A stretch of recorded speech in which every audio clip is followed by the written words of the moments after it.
నేనేమంటున్నా అంటే ఒక జనరేషన్ అంటే 25 సంవత్సరాలు.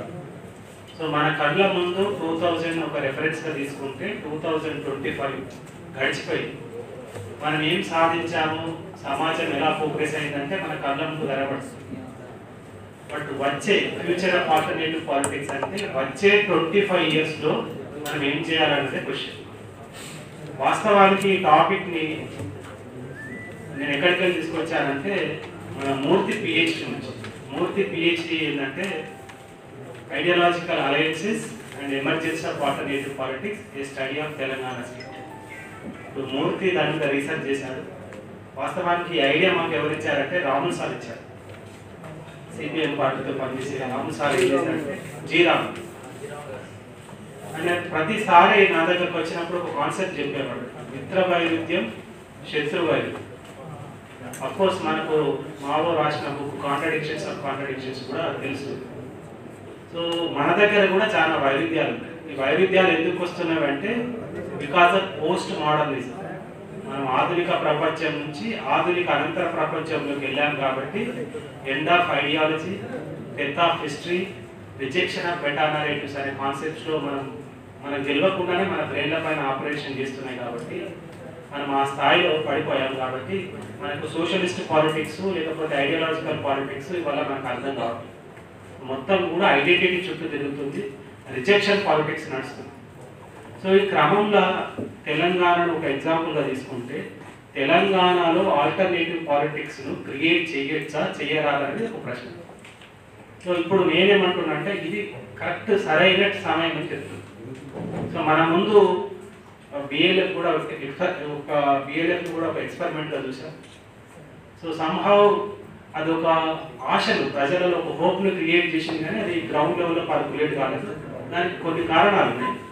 సో ఇప్పుడు దాన్ని మన ముందు ఒక ఎగ్జాంపుల్గా పెట్టుకొని మనం తెలంగాణ కాంటెక్స్ట్లో ఈ హిస్టారికల్ బ్లాక్ని కనుక ఎస్టాబ్లిష్ చేసినట్లయితే వచ్చే ఎలక్షన్లలో ఇప్పుడు 3 పార్టీలు ఉన్నాయి. 3 టీఆర్ఎస్, కాంగ్రెస్, బీజేపీ.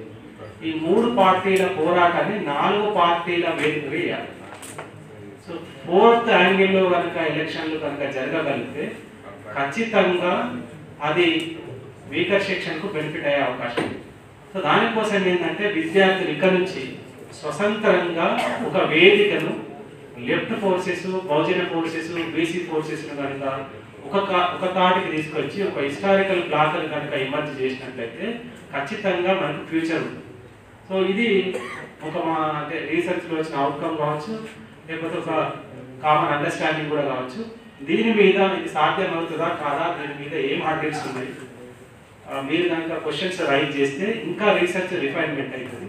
ఖచ్చితంగా మీరు ప్రశ్నించాలి. ఇందులో నోట్స్ అంటే ఇప్పుడు నేను చెప్పిన ప్రపోజల్ మీరు ఖచ్చితంగా ప్రపోజ్ చేయాలంటే క్వశ్చన్ చేసినప్పుడు జాన్బెస్కి గారు కావచ్చు, ఇంకా మిగతా పెద్దలు కావచ్చు, లేకపోతే మీలో ఎవరైనా కూడా ఖచ్చితంగా దానికి ఆన్సర్ వెతికే ప్రయత్నం చేస్తారు. సో దాంతో తెలంగాణలో ఆల్టర్నేటివ్ పాలిటిక్స్కు మనం నాంది వేసిన వాళ్ళం. ఒకవేళ వేయకపోతే ఏమవుతుందనంటే 2050 వరకు అరౌండ్ 30% పాపులేషన్ని వాళ్ళు ఎలిమినేట్ చేస్తారు. సో మీకు రైట్ టు ఇన్ఫర్మేషన్ యాక్ట్ కింద పోలీస్ డిపార్ట్మెంట్ కానీ హెల్త్ డిపార్ట్మెంట్ కానీ అడగండి, రోజు జరుగుతున్న ఆత్మహత్యలు ఏంటని, సూసైడ్స్ ఎందుకు జరుగుతుంది? ఎందుకంటే లైఫ్ ఎక్స్పెండిచర్ పెరుగుతుంది, సొసైటీలో ఒక అనార్కి ఏర్పడుతుంది. రోజు మనం ట్రూత్ నుంచి పోస్ట్ ట్రూత్కి సమాజం మారుతుంది. ఎవరైతే సత్యానికి కట్టుబడి ఉంటున్నారో వాళ్ళ లైఫ్ చాలా మిజరేబుల్ ఉంటుంది. ఈవెన్ మీరు కూడా మీ జీవిత అనుభవంలో చూడొచ్చు. సో ఈ కండిషన్లో ఖచ్చితంగా మనం సీరియస్ క్రైసిస్కి నెట్టబడ్డాం. మ్యాథమెటిక్స్లో ఒక కరువు, ఒక సిన్సోడల్ కరువు థియరీ అని ఉంటుంది. ఒక వేవ్ ఇలా లేస్తుంది, అది మళ్ళీ పడిపోతుంది. ఇప్పుడు అన్ఫార్చునేట్ సిచ్యువేషన్ అంటే మనం we are the verge of collapse. ఇది మన పరిస్థితి. మరి ఉన్న వాళ్ళ పరిస్థితి ఏంటంటే రిచ్ బికమ్, మార్క్స్ ఏమన్నాడంటే rich become rich, poor become more poor అన్నాడు. ఇప్పుడు ఏంటంటే రిచ్ బికమ్ సూపర్ రిచ్. ఉదాహరణకి 2000లో మీరు టైటాన్ కంపెనీలో 1000 రూపీస్ కనుక పెట్టి ఇన్వెస్ట్ చేసి ఉంటే ఇవాళ 12 crore రూపీస్ అయింది. 1000 rupees become 12 crores within the span of 25 years. Imagine by coming 100 years how much money they are going to be accumulated. Where we stand in that context. So కాబట్టి ఇందాక జాన్వేశ్వరి కూడా ఏంటంటే ఇంకా కూడా ఉద్యమం లాగానే మాట్లాడుతుంది. సో మన ఉద్యమం కాదు, ఉద్యమం అఫ్కోర్స్ మన బేస్ లైన్ ఉద్యమము, కానీ పాలిటిక్స్ నుండి చేంజ్ చేయాలంటే we must be A politician. Okay, so అందరం పొలిటికల్గా చాలా మనకు అంటే ఇండియన్స్కి ఏంటంటే ఒక అరిస్టాటిల్ చాలాసార్లు కోట్ చేస్తే ఏంటంటే ఇండియన్స్కి ఒక రకమైన అద్భుతమైన ఇంటెలిజెన్స్ ఉంది, ఇన్హెరెంట్ నేచర్. బట్ కాకపోతే ఏంటంటే డొసైల్నెస్ కూడా ఉంది. ఆ డొసైల్నెస్ కనుక మనం వదిలేస్తే ఖచ్చితంగా మనం ఆల్టర్నేటివ్ పాలిటిక్స్ను తెలంగాణ రాష్ట్రంలో తీసుకొస్తాము. దానికి అందరం కూడా మనం సిద్ధమై ఇక్కడ సిద్ధార్థిక పునాదిని మనం చేసి ఈ పునాదిని విలేజ్లలోకి తీసుకెళ్ళినప్పుడు ఖచ్చితంగా ఆ రోజు వస్తుంది. మరో ప్రపంచానికి మనం అందరం పునాది వేసిన వాళ్ళు అవుతాం. ఇప్పుడు మీ బాధ్యత ఖచ్చితంగా క్వశ్చన్ అడగాలి. థ్యాంక్ యూ అన్నారు.